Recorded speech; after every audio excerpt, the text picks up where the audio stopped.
Now to new developments this morning in the 2024 race for president. While Florida Governor Ron DeSantis has not yet announced that he's running, NBC News has some new reporting that he could be quietly building his campaign.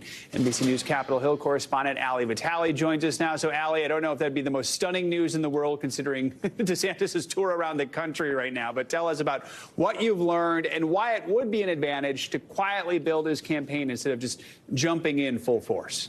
Look, there's a few reasons for this, and you're right. It's no secret that DeSantis, aside from Trump, is the name that is most often heard by reporters, by operatives, by voters, because he has so endeared himself to the conservative and MAGA base that Trump really teed him up for with an early endorsement back in 2018. Obviously, we're watching that relationship fray in real time, but as I talk to my sources, the two names that we see at the top of the polls, and as other campaigns are even strategizing about where other candidates might fit into this, it is DeSantis versus Trump, at least for right now. For DeSantis, what we're going to see him start to do in the coming days and weeks, and this comes along with a book tour, is that he's getting out there more nationally, even though he's not officially a candidate yet. So we're in shadow campaign period, and he's stepping into the light, sort of. So what that looks like is stops in New York, in Philadelphia, in Chicago, and then also some more stops throughout the South in the coming week. It also coincides with that book tour, which is usually a telltale sign that someone's trying to get a national message out.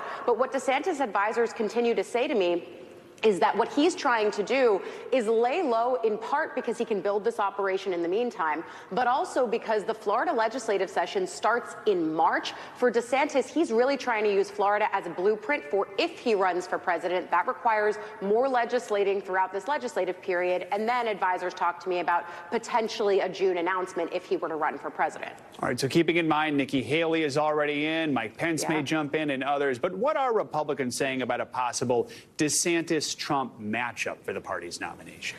Well, look, what that looks like is two men who on policy are largely the same. And frankly, DeSantis is trying to put policy in place in Florida. I know Zinkley has covered some of this as well, that really runs to the right of where Trump is on many of these issues, especially on the so-called culture wars that are playing out in classrooms right now, on the COVID vaccine and on pandemic preparedness and response.